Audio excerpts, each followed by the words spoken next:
Second live podcast. My boy Gion Chande coming through.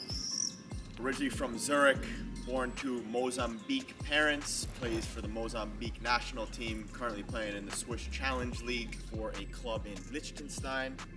We look forward to his journey, getting to meet him. Goalkeeper. One of the goalkeepers.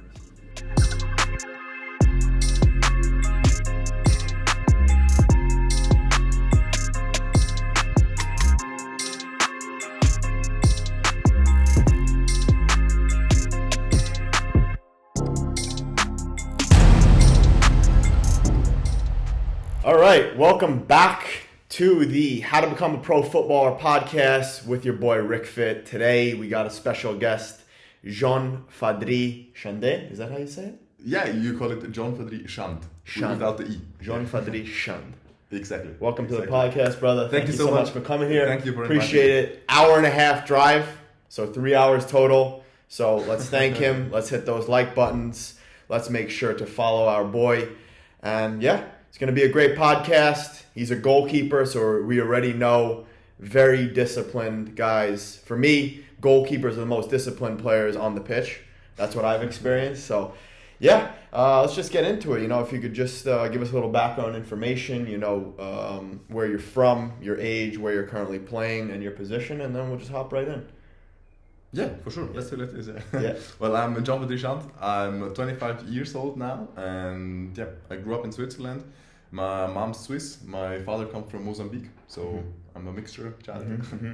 And yeah, I play as goalkeeper. My last club was FC Vaduz it's a club based in Liechtenstein. Yeah. But we play in the Swiss Football League. So. Okay. Yeah. I saw doing some research. It's the only club in the Swiss Challenge League from Liechtenstein. Exactly. Yeah. For the audience and especially the Americans who aren't too good with geography, can you explain, Liechtenstein a little bit? You know. I can try. Yeah. Well, Liechtenstein is a very tiny country with about 35,000 inhabitants. Wow. So it's very tiny, and it's just next to Switzerland, in between of Switzerland and Austria. And yeah, because it's that small, they only have one professional club. This club, Vaduz, is playing in the Swiss Football League. Also, the smaller clubs play in the Swiss leagues, but on a lower level. Okay. So yeah, you just do it like this. And what do they speak there? They speak German, yeah?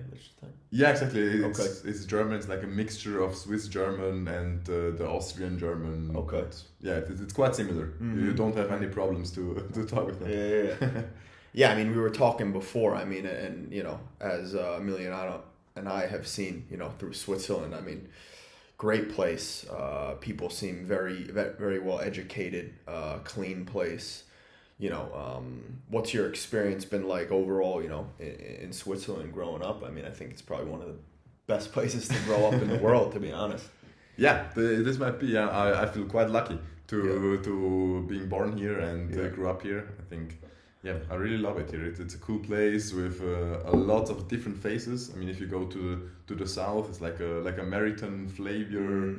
If you go to the French part, it's completely different with a lot of lakes and beautiful cities. You got here in Zurich a big city. Yeah. You can go to the mountains. Yeah, there are a lot of different things to do. It's very clean, as you said. For sure. Yeah, for sure. It's nice. In winter you can go skiing. In summer you can go to swim. Not bad.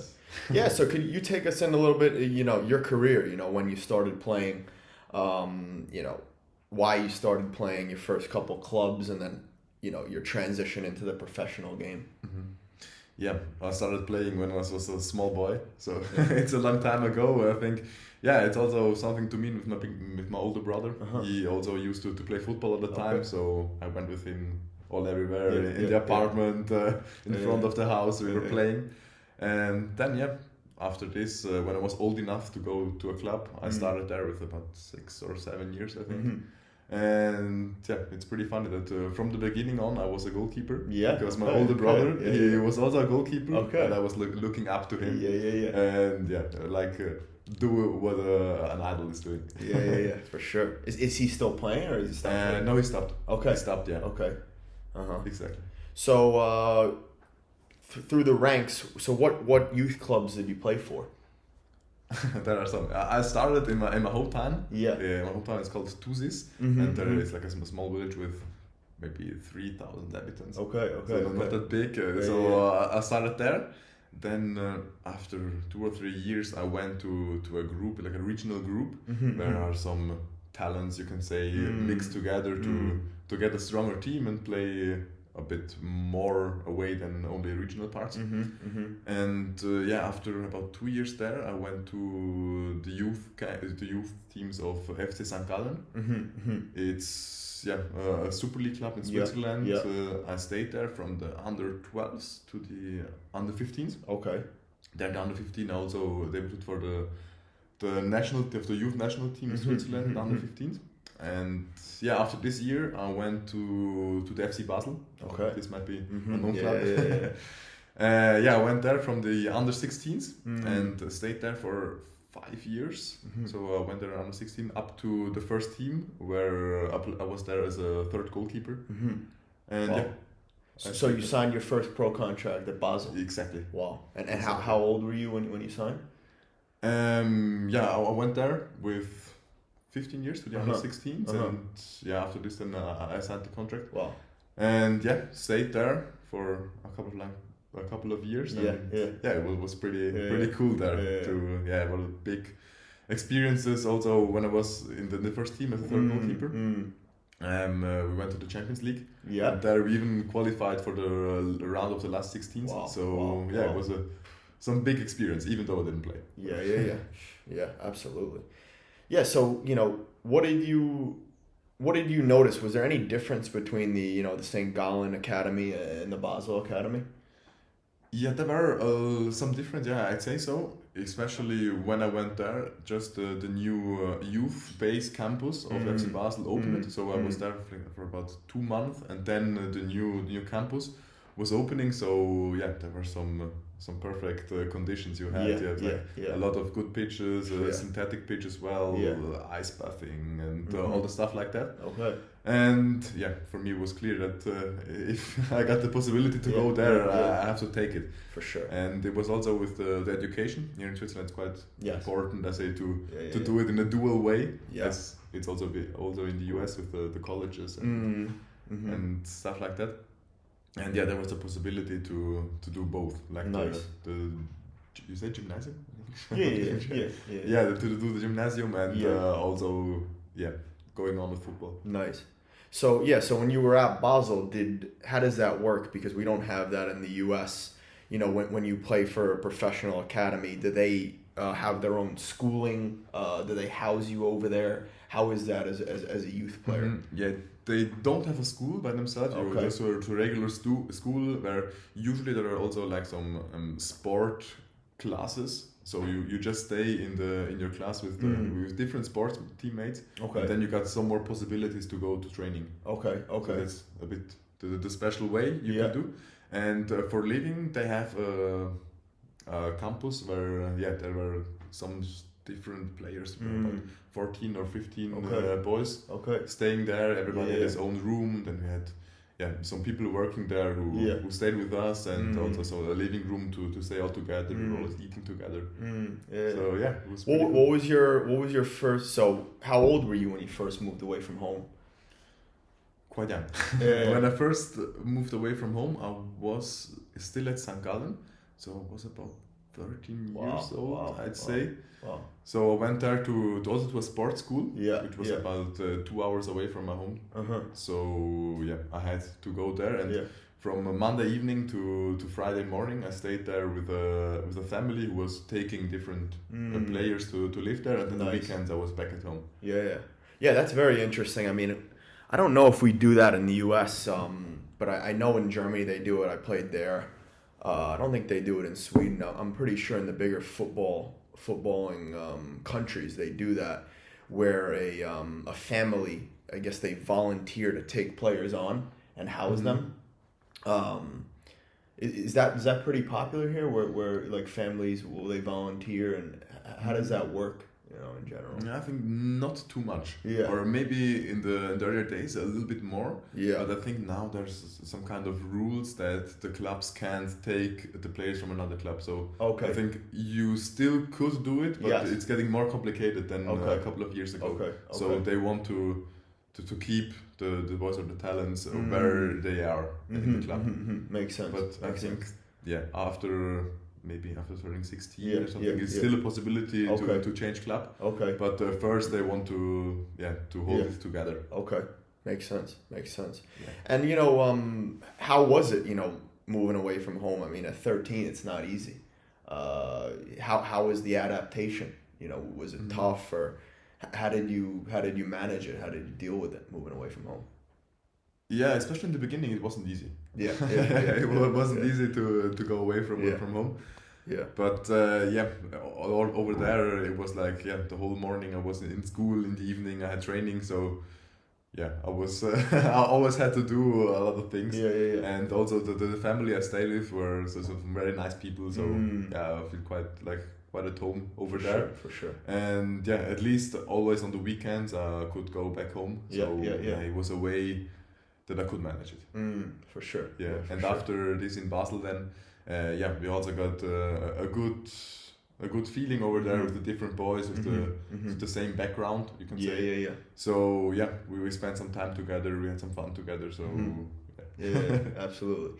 Is there any practical advice that you could give to the audience about how to make it more sustainable and more of the ability to adapt when moving away from home? Because I think that's huge to a player's development. I think when you're at home, you're kind of in your comfort zone. You're used to doing the same things every day, the same routine. Maybe you can end up with distractions, hanging out with the wrong crowd. So I think obviously if you have a great opportunity to play for a big time club and they can bring you and you can stay there, I think that's the goal. But I've known many players. I don't know if you have. Maybe Swiss players are more disciplined than Americans, but that they got that opportunity and they got homesick, and it's it's not easy. But are there any tips that you can give to young players how not to get homesick? Yeah, I think it's not easy to say, because I guess everybody is taking it a little bit different. Yeah. So there are people who might have more homesickness, other people maybe a little bit less.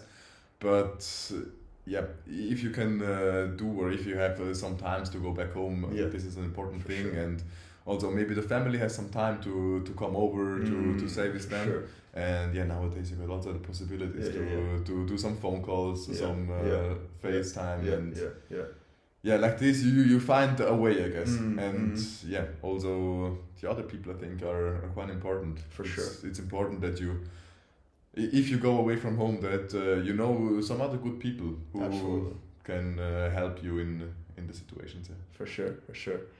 Yeah, so did you always have the dream of playing professionally? When did you know that you wanted to be a pro? Yeah, it was quite early. Yeah. It was quite early. Yeah. These books where you can give to other child to fill it in. I remember there. I always already write it in that I want to get a professional player. Yeah, so it was quite early, but getting concrete, it was maybe when I was in St. Gallen. Playing there and with the first national team calls this, it was getting more concrete. For sure. Yeah. So how is that? Being called into the national team. I did some research before. I seen you played, for the Swiss national team. We'll get into your caps for the senior national team of Mozambique. But how was that getting called into the Swiss national team? Yeah, it was huge. It was like a bigger way behind it. You have like some regional players. You stay together with them. You do some trainings, and then the coaches see which one they want to pick out. And then you got a training camp with the whole talents of Switzerland, you can say. And after this, I was hoping to get the call, but also I wanted to enjoy it. For sure. I think this is an important clue to do it well as well. Only if you have fun doing something, you can do it well. Absolutely. So this was the main point, I guess. And then I was very lucky to be in the squad. It was a huge thing already as a small boy. Yeah. No, that's well said, and that's a segment I want to get into. I mean, I always get a lot of questions about how to be more confident on the pitch, or, I'm doing very well in training, and when I go out to the pitch, I'm nervous and I screw up. And I always, when 15, 16, 17-year-old, footballers ask me that, I just say, tune into that younger self, that 9, 10-year-old self. Why did you start playing the game? And like you said, because we love it, because we enjoy it. So from your standpoint, especially as a goalkeeper, I think you guys have the most pressure. How do you go into a game, if it's a big game, and, play to the best of your ability? What are some tips from a confidence perspective, especially for goalkeepers, going into a game? Yeah, as you said, you might have a little bit pressure as a goalkeeper that if you do one bigger failure, usually it gets a goal for the other team. Yeah. So, yeah, for me it's a thing that you don't have to think too much about it. It's like I said before, you just have to enjoy it, go out and do what you love. And even if you get nervous before the game, just be confident in yourself. You train the whole week. You know that your body can do it, even if maybe your mind is getting a little bit nervous. So just focus on that you know that your body can do it, and enjoy it. Just do it with a smile, and then I think it's going well. Absolutely. Yeah, so with that being said, how was the feeling of signing that first pro contract at Basel? Was it a relief off the chest, and any type of celebration? How was that, the first contract? Yeah, it was a great feeling combined with the change to a new city, to a new club. It was, everything together. It was very big for me. Back then Basel was the biggest club in Switzerland, like the 7 titles in a row. And the Champions League and European leagues. So for me, I was just lucky to get there, it was like a new world for me to stay there, and for me it was just a lot of fun, and I enjoyed it. Yeah. So was your first couple? How long did you spend at Basel? 5 years. 5 years. Wow. So can you take us through that journey? How was that? Some important things you learned.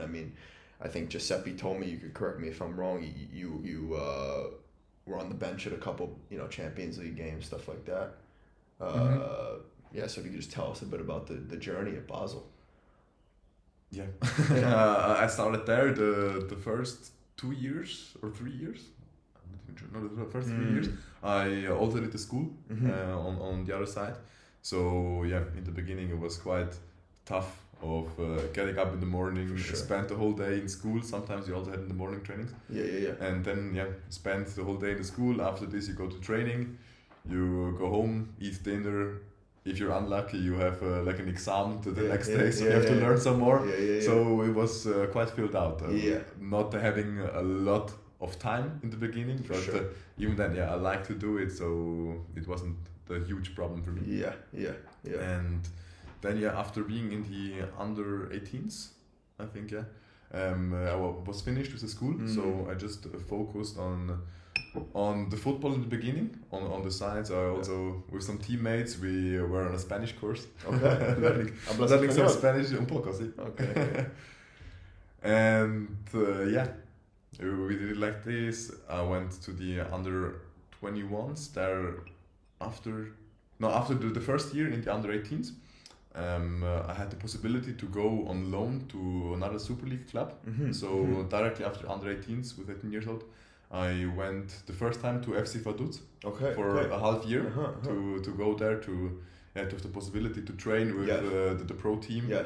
And being there, after only a half year, I went back and directly went on another loan to Grasshoppers. Yes, okay. Zurich. It's a famous club in Zurich here. They share the stadium with Zurich, yes. Exactly, exactly. They're trying to build a football stadium since about 20 years, I guess, and always there come some things in between, they couldn't start building Football's costly. Yeah, it's costly, that's true. And then the second part of the season I spent there at Grasshoppers, which was also a great opportunity for me. It's also a big club in Switzerland. I could go there, train with the pros, and during this time I could learn.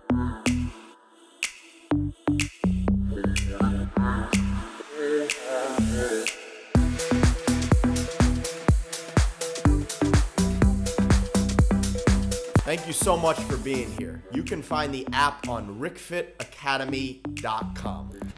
Learn a lot, I think, because it's still a difference between the football with the boys, with the youth teams, to the football with the grown-ups.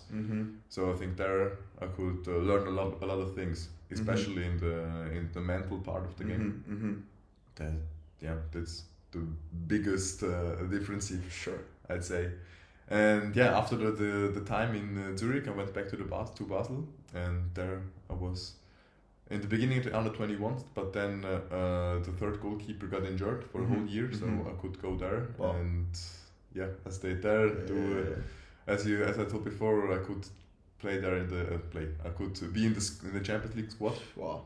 And yeah, during all this time, I also had a lot of caps with from the under 15s to the under 20s of the Swiss national team. So nice. Yeah, it was a pretty cool time. Nice. Very nice. Yeah, so I want to get back to that for sure because that's massive. But one thing you said is managing time. I think that's huge if you want to be a pro, if you want to be successful with anything you do in life. And I'm sure you I always talk about it with other friends who are pros and other people, my clients.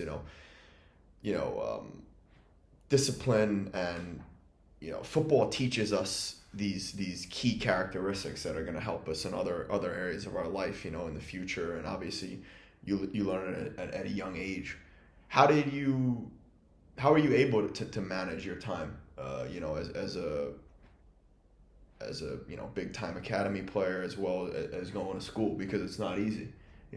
What were your, did you have any, did you prioritize things? Did you have to cut out some distractions, some parts of social life? How were you able to focus and hone in on the craft? Because, it's not easy to go to, be in Champions League squads. So you obviously did something right. So any advice you have for the youngsters, what you did in terms of managing time between school and which your main priority, football, Yeah, back then at the youth time, it was not easy to manage the time because the all day long I was doing a lot of stuff. Yeah.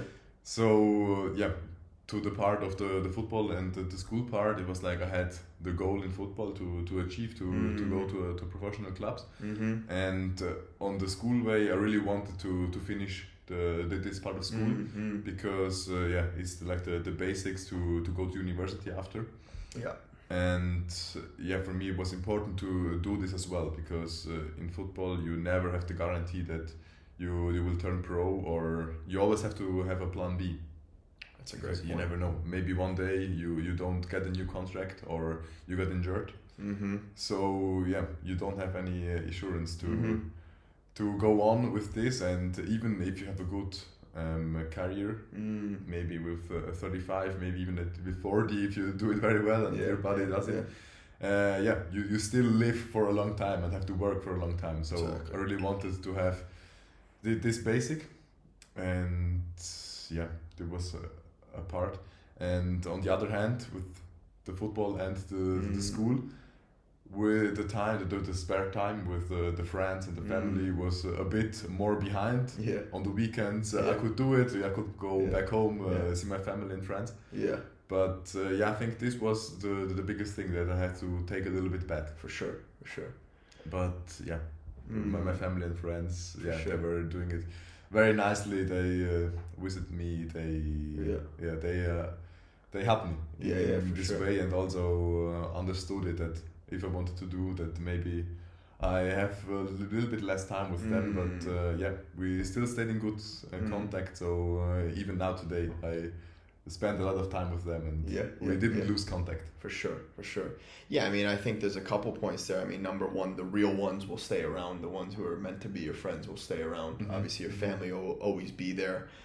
And also, I always say, do what you need to do so you can do what you want to do. So it's like, okay, you put the work in during the week, you really grind, you put your head down, and then on the weekend you can enjoy your relaxation that much more.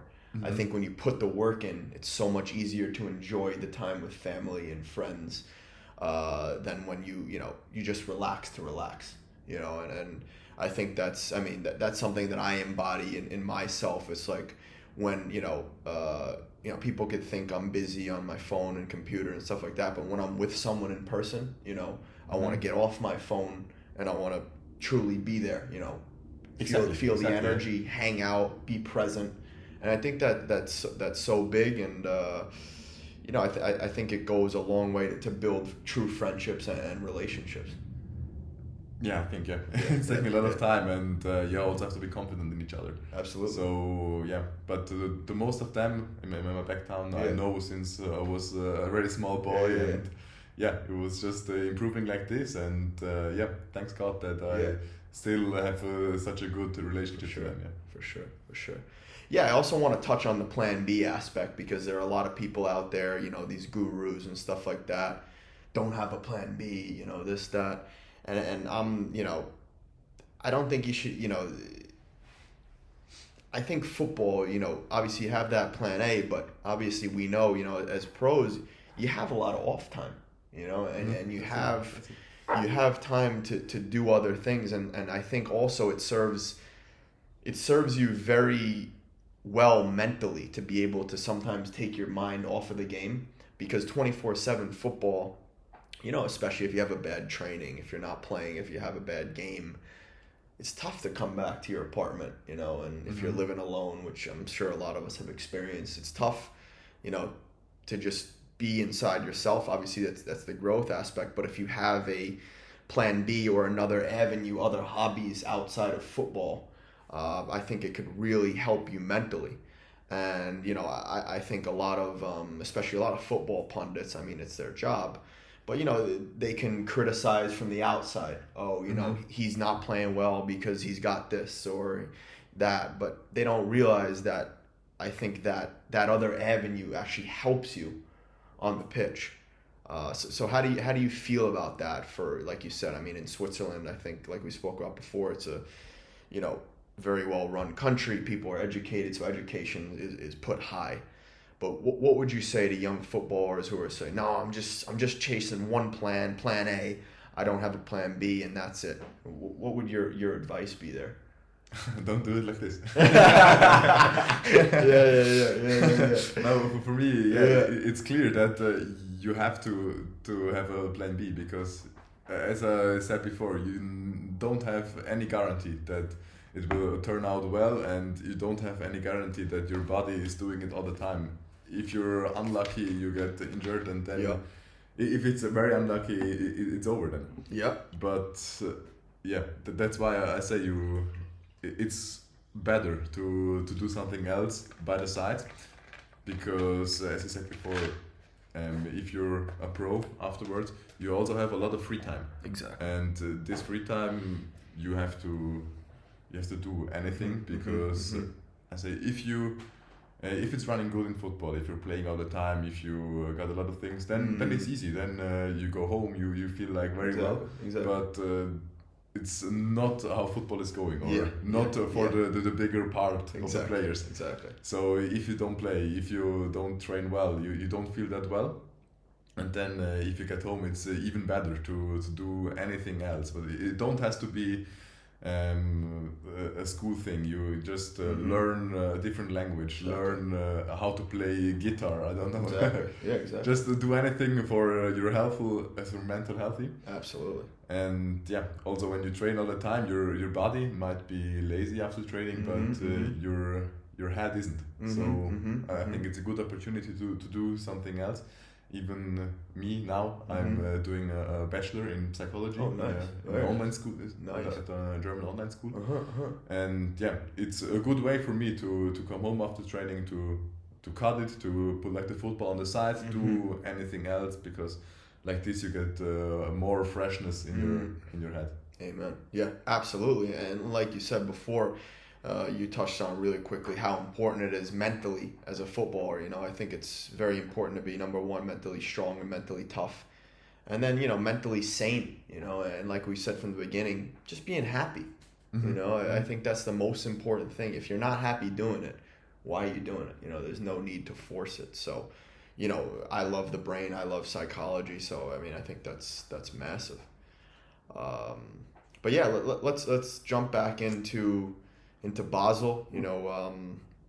How was that experience? Being at seeing this Champions League level. I mean, what did you notice the difference between the Swiss Super League and the Champions League? Yeah, there's a big difference. Yeah. There's a big difference, I'd say. And all the teams are better. There are better players, better atmosphere in the stadium. So yeah, there are lots of different things. But back then in Basel, we really had a good team, and yeah, we won against Benfica, even against Manchester United at home. Wow. We won to do the qualification, and against Moscow we also played. Wow. And all of them were very big games, and it's not like that. If you do it like in championship, it might be a bit more complicated. But a difference between for a Swiss club, the difference between the national games and the international games is, if you play international, a lot of times you are not a favorite. So maybe the opponent has more possession of the ball, and you maybe defend a little bit more, and then you can't lose anything. So you just enjoy it, you try your best, and I think then sometimes even it's a bit easier to do it like this. Although if you're not the favorite. Wow. Yeah. So what would you say for you? The best team you guys played against, and then the best player you saw. The best teammate. It's not easy to say. There were some different, very talented players. I'd say so. Like with the things he won, it was like when I was still in the youth team at Basel, but then I trained sometimes with the pro. It was Walter Samuel, the Argentinian player who won the Champions League with Real Madrid. And he was a really big name, and then there were a lot of other people at grasshoppers at Basel who had like a fantastic career doing it. So I couldn't stop because there are a very lot of people. For sure. What about the best team you played against? Best team I played against when I was on the pitch on myself. I'd say. Yeah, it was with the national team now when we played against Senegal. They had an impressive team with lots of players from the Premier League and the Spanish league and everywhere. Absolutely, it was very impressive. And also AZ Alkmaar from the Netherlands. We played just this year. We played against them when we qualified with Vaduz for the Conference League. Nice. It was a big thing because this season we played in the second league in Switzerland, and because of the club is based in Liechtenstein, we have the possibility, if you win the Liechtenstein Cup, then you're allowed to play the qualifying games for the Conference League. So this year, we managed to beat a lot of teams that might be stronger than us. In the first league, we played against a team from Slovenia called Koper. Okay. They were the second. They ended up second in the championship and won the cup there. So we won against them. Then we won also against Konyaspor from Turkey. It was a huge thing. And then in the playoffs, we won against Rapid Wien. Wow.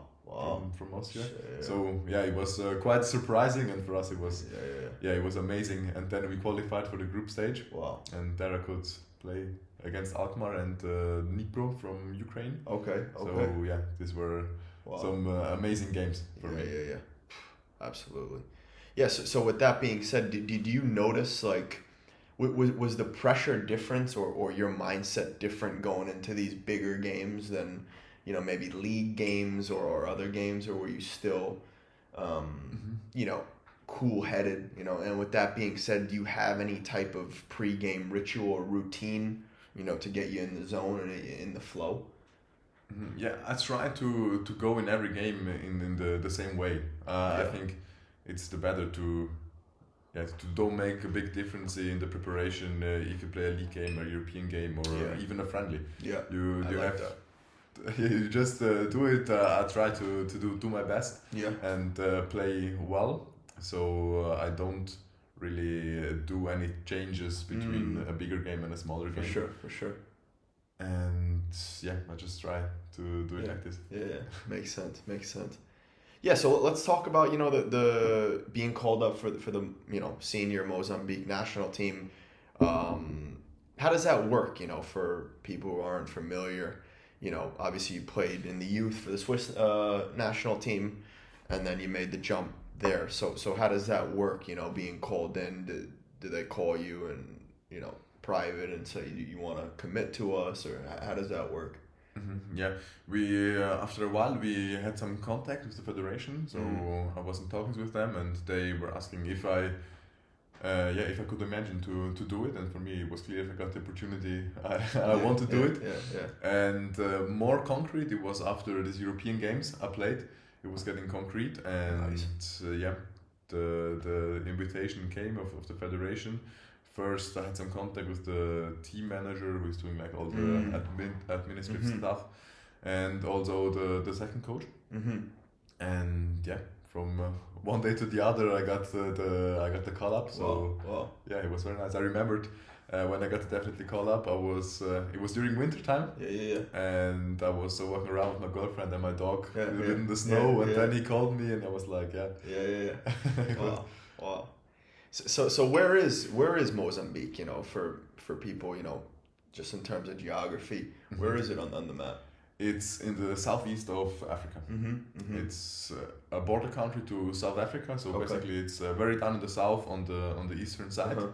There's a big coast to the Indian Ocean. Wow. And if you look at the map, you might see it. If you know the island of Madagascar, who is on the right side of Africa, and Mozambique is especially on the same height, only on the main country of Africa. Nice. Must be a nice place to visit, huh? It is. It really is. It's a very nice place with a lot of very nice people. So if you want to go there to try out something new, or a couple of years ago it was quite interesting also for the tourists, and then it was a little bit less, and now the last couple of years it's getting more famous because there are a lot of very beautiful places and spots. It's improving in the touristic way, so feel free to go there. For sure. I'm a big foodie. What type of food they have over there? How's the food? Mozambique used to be a colony of Portugal. So the food has some similarities to the Portuguese kitchen. And because there's a big coast, they love seafood. So they eat a lot of fish, a lot of shrimps. Nice. And they do that with a lot of rice, some chicken. So. Nice. What's your favorite meal over there? Over there? I'd say I also like seafood and fish. When it's fresh, if you're there, it's just fresh. They put it out of the sea the same day. So if it's grilled, it's perfect. For sure. Yeah, man. So let's go back into the domestic career, club wise. So after spending some time at Basel, what was your next move? After this, for only 1 year, I went to FC Wiel. It's in the second division of Switzerland. And after this year, I went to FC Vaduz in Liechtenstein, but in the Swiss league. And then I stayed there for the last 4 years. Nice. And now my contract is expiring this summer. Nice. And now I'm looking for a new challenge. Nice, brother. Nice. And how's the club overall? What type of football you guys like to play? The club overall it's quite a tiny club. It was really cool to be there because it's a familiar thing. You have besides the team, you have 4 or 5 people working in the club, so it's very tiny. Everybody. It was a young team working there, so I really loved to be there because it was very nice, and also with the team we had some good atmosphere in the team. Nice. And the only thing that wasn't that good is that we didn't have a lot of people watching the games, our home games. It was quite empty, the stadium.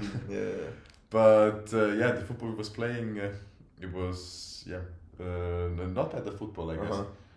There are some people, or some players who were very good, and we could improve. In the first season, we promoted to the first league. But after this, we stayed there only for 1 year, and the last day of the season, we got relegated again to the second division.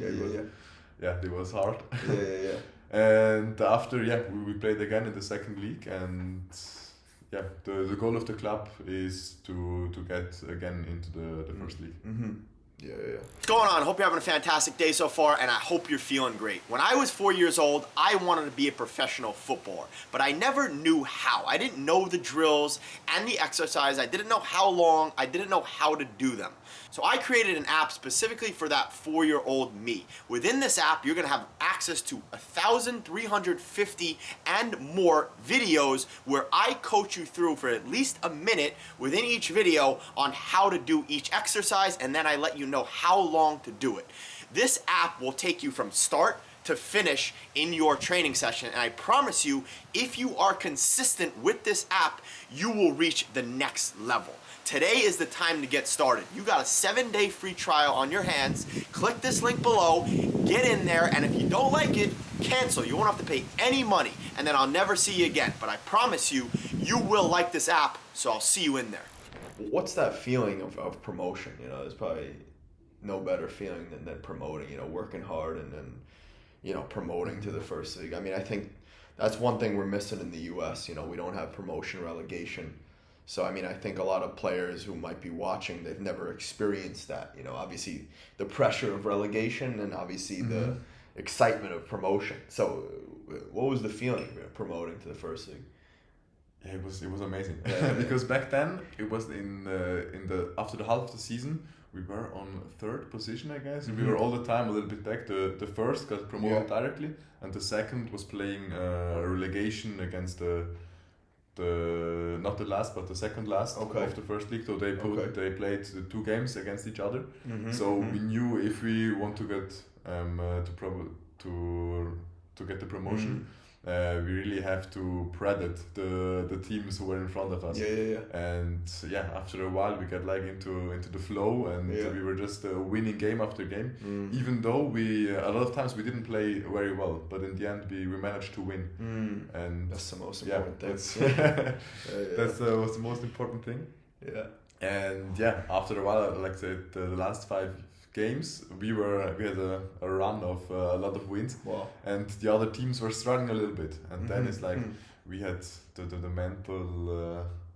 mental thing that we knew we just have to keep on winning, and the other will think, oh no, we don't have to lose. And then in the end we managed it to get the second position for sure, and then we played these relegation games against the first league club, and then we won. So there were like two finals, and it was a good feeling. Yeah, I mean, getting on that winning streak feeling, I think, is everything. You know, once you have that momentum, I mean, you know, I think the team just gains confidence. You know, obviously every player, but then, you know, even if you go down a goal, you know if you're on that streak that you're gonna win the game. You know, so I think it's easier if you have like a run of some wins to play this final game. On the other hand, there's the other team who were like second last in the season. They had not an easy season. They lost a lot of time. So from the mental aspect, I guess it's better to be this one from the lower league to fight up. But even then, it's not easy to win it for sure. In the end, we were lucky to do it. And so who did you beat in those games? It's called FC Thun. Okay. And now they still in the second division. Before they played for a couple of years in the first division. Okay. Nice, bro. Nice. So you know, I like to give a lot of practical advice, you know, to the listeners.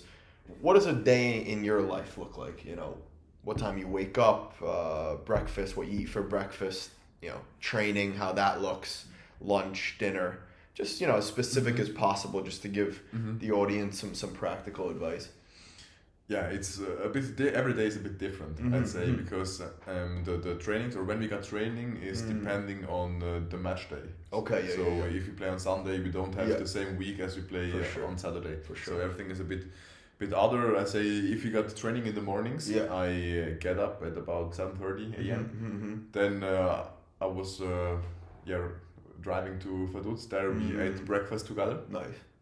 And after this, everybody was preparing himself for the training. Some people were just enjoying time, talking with the teammates. Other people went to the physios, doing some massage or warming up in the gym as well. You can do whatever you want.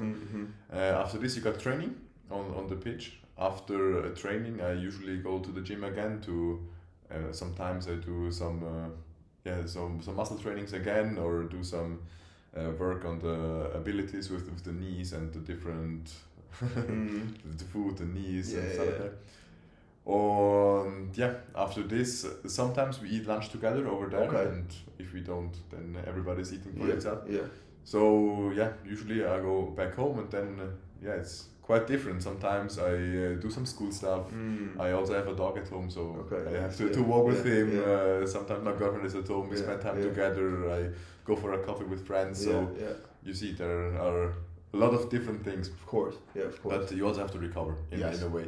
Or sometimes also if you go out to the sun, enjoying time with friends, this can also be recovery. You don't have to stay at home and sleep. Absolutely. Absolutely. There are many different ways to recover after training. Yeah, that's well said. And then someone I eat dinner in the evening, and then it starts again the next day.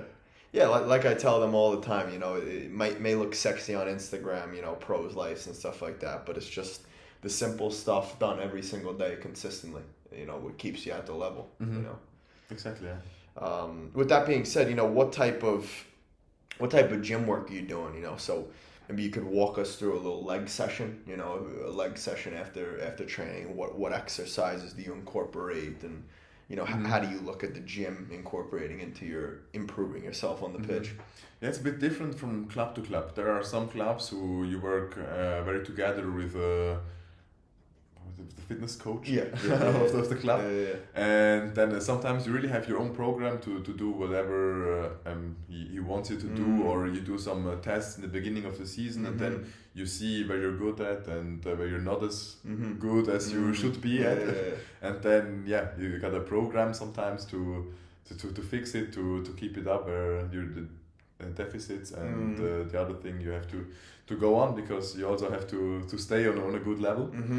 And other clubs is like more you can do whatever you need to do. I mean, almost everybody who's pro, he is since a lot of times in the football game, and he also knows his body very well. So after a while, you know what is good for your body. Exactly. If you have if you had a hard training, maybe it's not the best idea to go in the gym and do some more. Sometimes you have to regenerate more. Exactly. On the other hand, you have to do some more in the fitness. So I think the goal should be in the end not to be like a bodybuilder, but the best way is that you have a good body.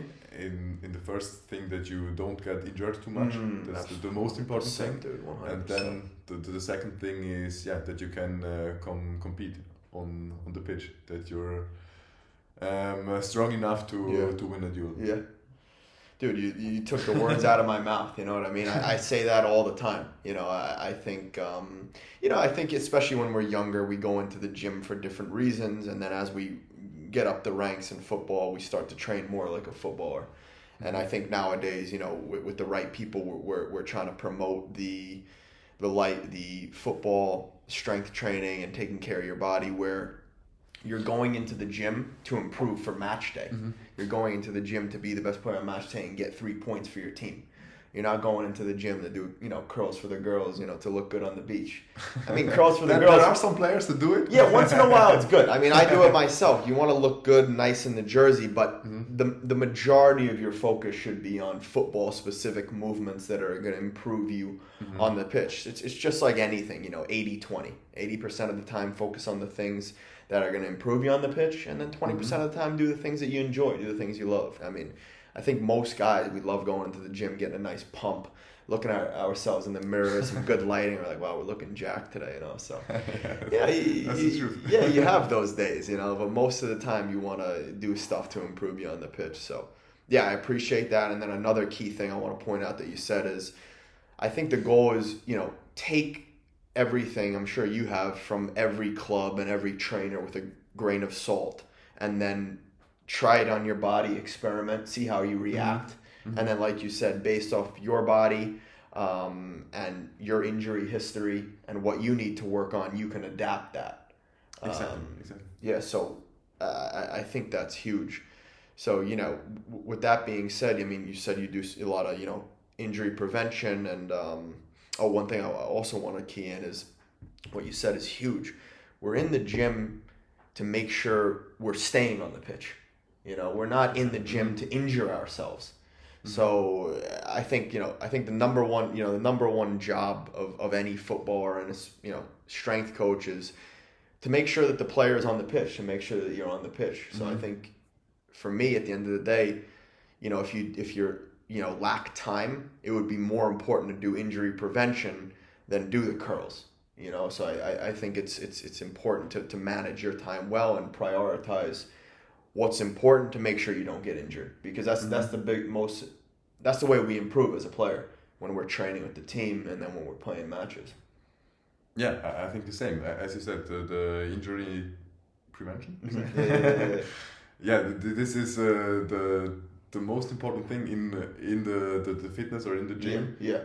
As a sportsman, that you can ensure like this that you stay fit, and if you do some good prevention for your body, it's not that common to get injured. Yes. So you just have to do it, and you after a while your body, what exercises is doing good for you, and maybe one day it's also better to do nothing and just do nothing after training, have a shower and go home. Exactly. It's also the mental part too is important, because I think if you don't feel very well mentally, it's you're also, maybe you have a higher risk to get some illness or to get injured. So exactly. Yeah, and it's not only in sports. I say it's only if you work in a place. If you don't feel well, maybe you get sometimes more sick. I don't know if it's the truth, but of course, I think if you feel mentally healthy, it's the best way to go through life. Yeah, 100%, dude. That's very well said. Yeah. With that being said, I mean, I'm sure you learned a lot of good things through studying psychology now and then being a pro. So let's tie that in real quick. What are like couple key things that you learned, through the study of being a pro footballer, and then the theoretical study through psychology. What are some tips that you can give to other players that you wish someone told you when you were younger, from the mental standpoint, that can help the younger players?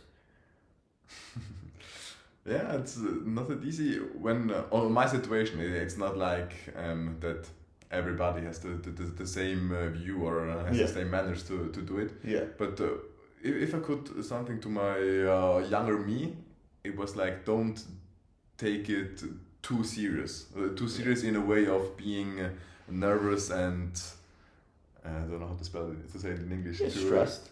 To be stressed. Exactly. Yeah.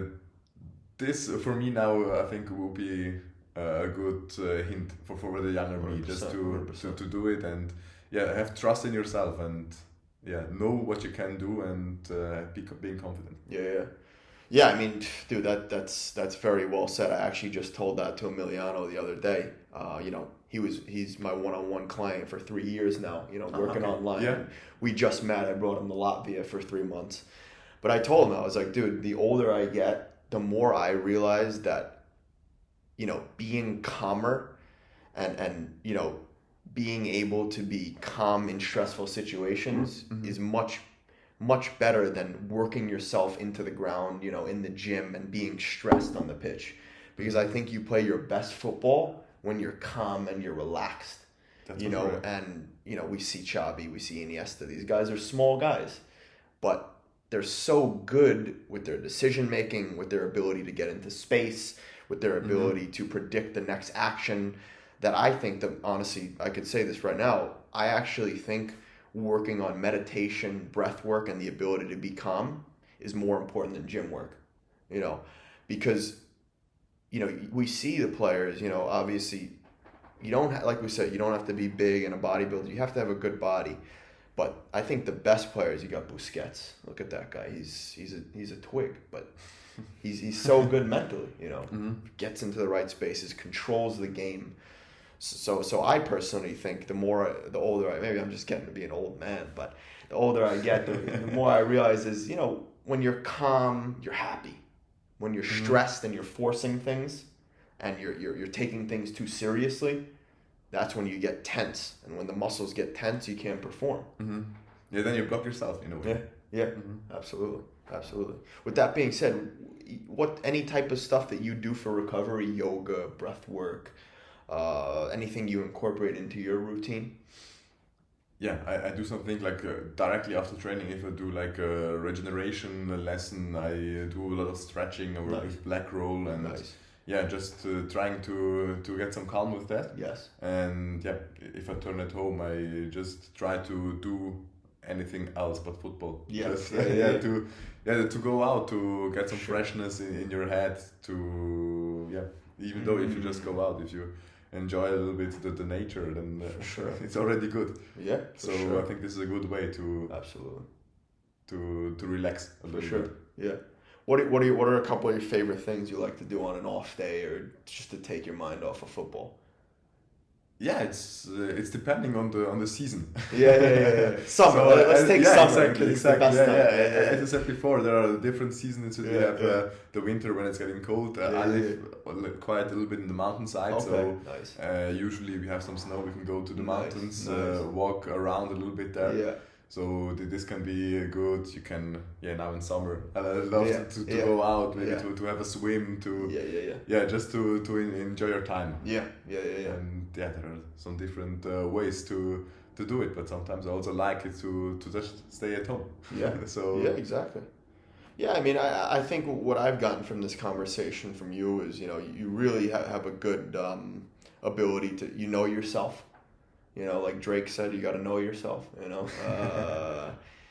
and you listen to your body, you listen to your mind. And I think that's huge. I think it's, you take tips from this person, that person, like I said, you apply it, and then you see what makes you feel best and you create your own routine, So, I think if you work together with different people, I wouldn't say that one person is saying just the truth for your own. Exactly. So you have to be open for different things, even though if you think person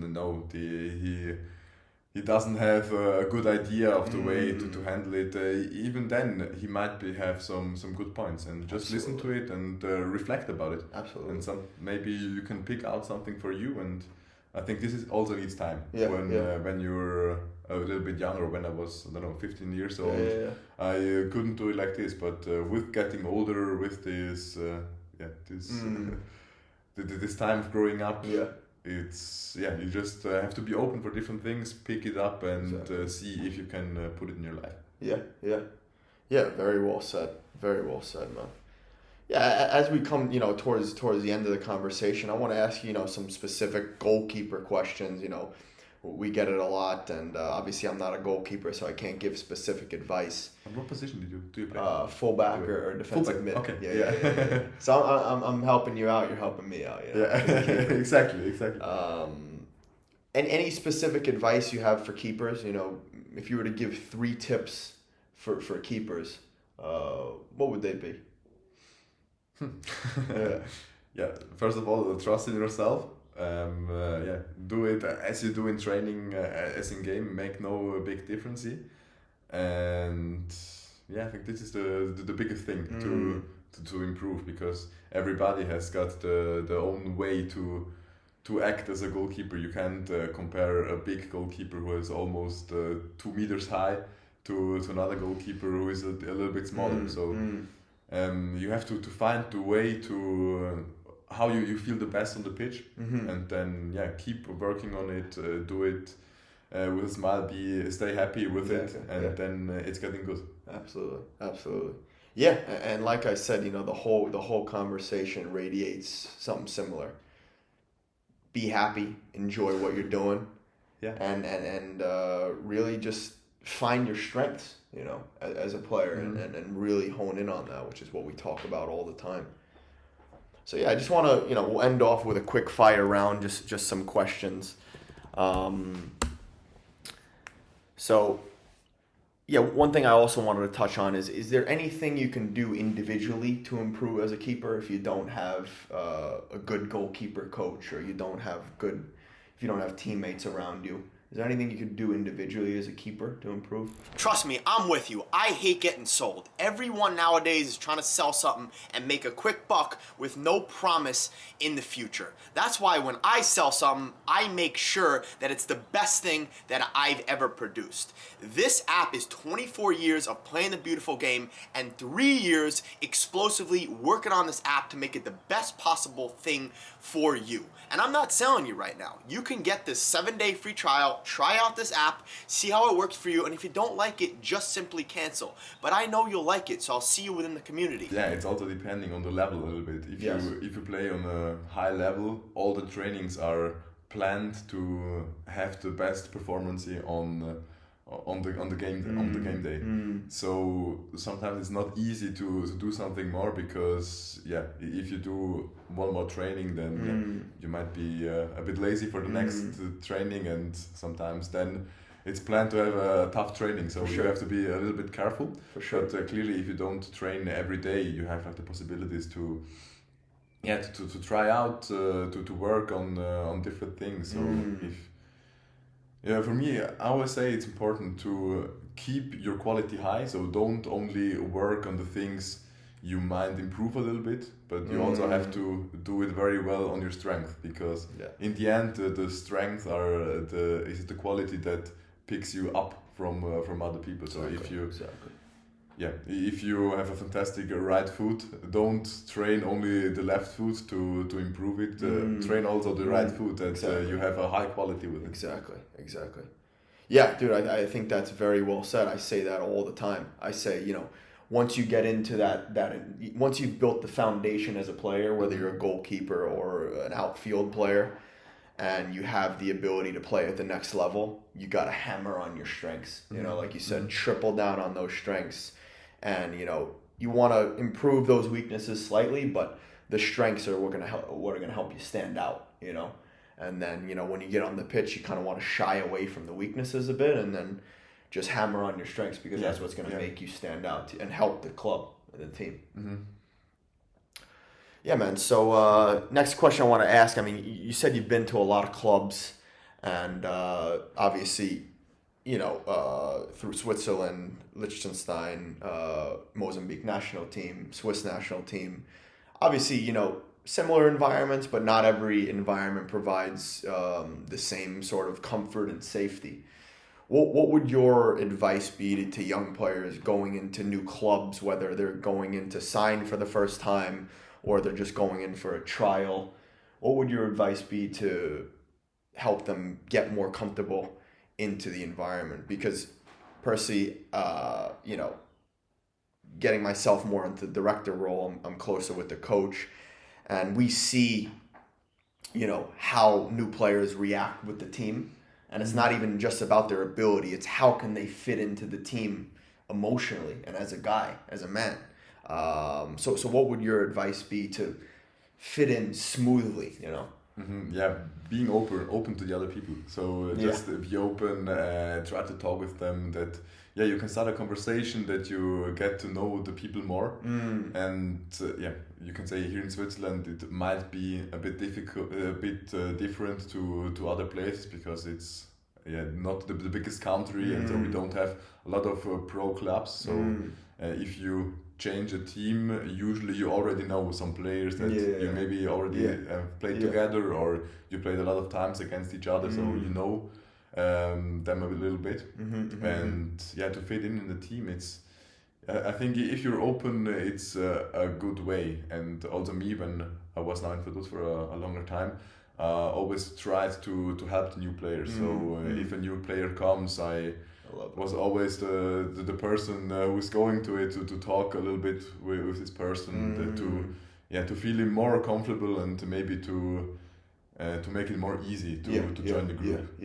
So I think it's quite important to help the people, because one day you also change the team, or you go to another place for work, and then you'd be also happy if some guys are coming to you and welcome you. Yeah, absolutely. That's so well said, and I do the same exact thing. You know, I learned, quote, the hard way when I first went overseas. My first experience, you know, I was kind of left out in a sense. You know, it was the local guys and then the foreigner. You know, so what I learned from that is, and I take it into every new team I go to, is like you said, when a new guy comes, I go over to him. I try to make him feel comfortable. You crack jokes. You have fun.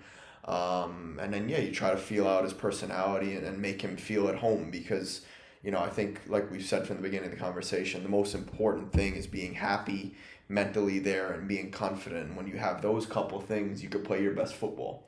So the goal is to make that player feel comfortable and, you know, make him feel at home so he can enjoy his football.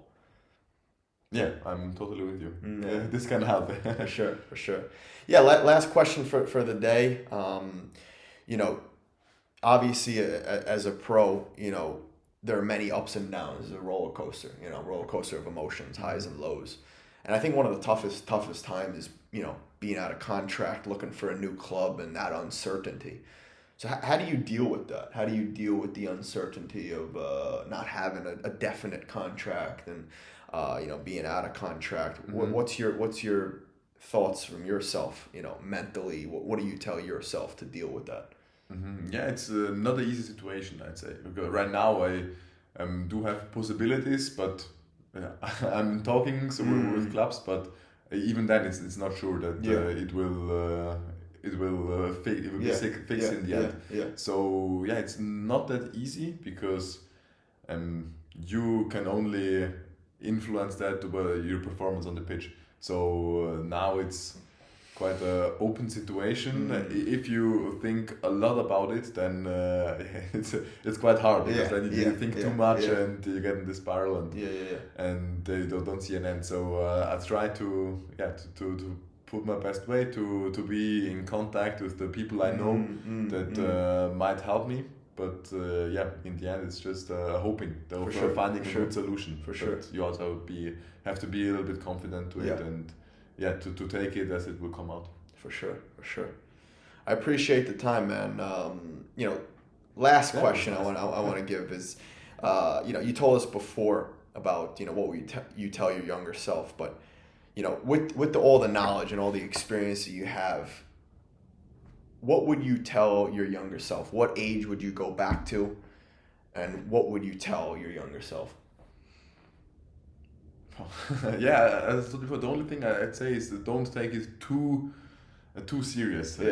For about my teenager years maybe. To find a good way to stay calm and don't being too stressed. If not, I'm quite fine with myself. That's awesome, brother. That's awesome. I don't think because the things that happened in the past, you can't change them. So you have to arrange it how it is and live in the moment. Don't think too much to the past. Don't think too much of the future. Enjoy it right now. Absolutely. I love it, bro. Yeah, bro. So like you said, you know, you have a girlfriend. What are some key qualities that you look for in a girl? You know, obviously as a footballer, we're constantly traveling. We're constantly honed in our craft. We're very focused, very ambitious. And, you know, sometimes a girl may say, oh, you might not have enough time for me or this and that. So I think it's very important, you know, to find the right girl because, you know, one girl can push you to the next level and one girl can bring you down. So I think it's very important, especially as a young player, you know, when you're starting to get into, you know, the scene of dating and seeing new women and stuff like that. Are there any key qualities that you look for in a girl to support your career and to kind of build that partnership together to help each other? I'd say it's important to be honest to the girl or whoever you're dating. So just try to talk and find a way that it fits for both of you. Me, I'm very lucky to have a good girlfriend. I'm together with her since I was 16 years old. So we spent a lot of times together with different cities and a lot of different experience we managed. So just try to have a good way to talk with her, with him, or whatever. Yeah. And yeah, to do it in a way. And for me, I can only talk from my side. I'm very lucky to have her, and yeah, she's helping me in a lot of different things. And yeah. I love it, bro. And you speak great English, man.